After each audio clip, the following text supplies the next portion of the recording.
అదే RTV app వార్తల్ని క్షణాల్లో చదివే అవకాశం ఉంటుంది. ఒక న్యూస్ పేపర్, ఒక టెలివిజన్ ఛానల్ మీ చేతుల్లో ఎప్పుడూ ఉంటాయి. ఈరోజు కూటమి ప్రభుత్వం రైతుల పట్ల వహిస్తున్నటువంటి నిర్లక్ష్య వైఖరి నిరసనగా మా నాయకుడు జగన్మోహన్ రెడ్డి గారి నాయకత్వంలో ఈ నెల 13వ తారీఖున రాష్ట్ర వ్యాప్తంగా అన్ని జిల్లాల్లో ర్యాలీలతో కూడుకున్నటువంటి నిరసన కార్యక్రమాలు చేస్తూ కలెక్టర్లకి వినతి పత్రాలు ఇచ్చేటటువంటి కార్యక్రమాన్ని చేపట్టడం జరిగింది. అందులో భాగంగానే అనంతపురం జిల్లా వైఎస్ఆర్ కాంగ్రెస్ పార్టీ అధ్యక్షులు అనంత వెంకటరామరెడ్డి గారి ఆధ్వర్యంలో 13వ తారీఖున స్థానిక జిల్లా పరిషత్ కార్యాలయం నుంచి ర్యాలీగా వెళ్ళి జిల్లా కలెక్టర్ గారికి కూడా వినతి పత్రం సమర్పించడం జరుగుతుంది. ముఖ్యంగా ఈ సందర్భంగా ఈ రాష్ట్ర ప్రజానీకానికి కావచ్చు, రైతాంగానికి కావచ్చు, మేధావులకు కావచ్చు, ప్రజా సంఘాల వాళ్ళకి కావచ్చు, ప్రతి ఒక్కరికి ఒకసారి గట్టిగా ఆలోచించమని విజ్ఞప్తి చేస్తూ ఉన్నాం.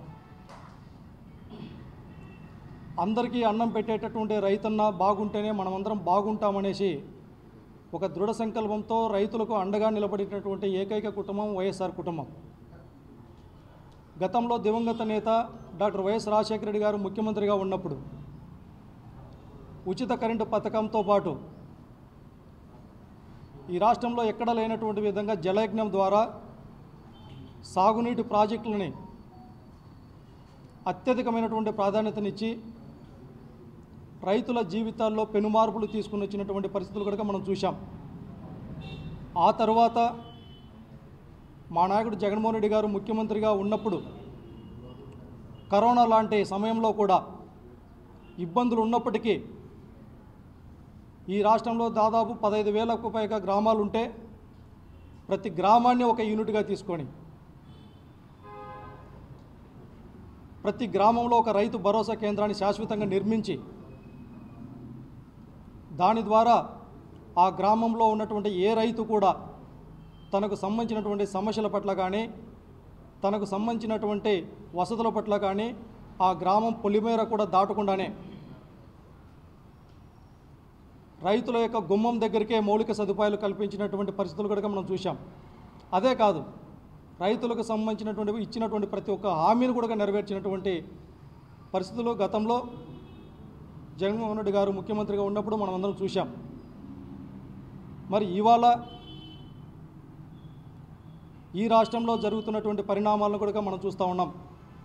ఇచ్చినటువంటి హామీలను పక్కదోవ పట్టించే విధంగా రైతులకు పెట్టుబడి సాయంలో కావచ్చు, ఇచ్చినటువంటి హామీలు ఏదైతే పెట్టుబడి సాయం కింద 20,000 రూపాయలు ఇస్తామని చెప్పారో ఎప్పుడెప్పుడు ఆ హామీని నెరవేరుస్తారా అనేసి ఈరోజు రైతులు బిక్కుమనేసి ఎదురు చూసేటటువంటి పరిస్థితులు కూడా చూస్తూ ఉన్నాం. అందుకే రైతుల పక్షాన నిలబడటానికి రైతులకు సంబంధించిన సమస్యలను ప్రభుత్వం దృష్టికి మరొక మారు గట్టిగా తీసుకుని వెళ్ళేదానికి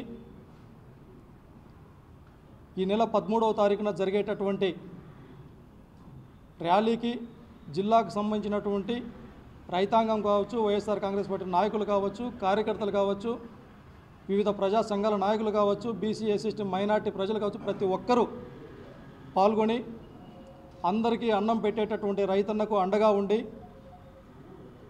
రాజకీయాలకు అతీతంగా ఈ రాష్ట్రంలో రైతాంగాన్ని మరొక మారు పూర్వవైభవం తెచ్చే విధంగా అందరి సహకారం ఉండాలా. జరగబోయేటటువంటి కార్యక్రమాలన్నింటిని కూడా విజయవంతం చేయాల్సిందిగా విజ్ఞప్తి చేస్తూ ఉన్నాం.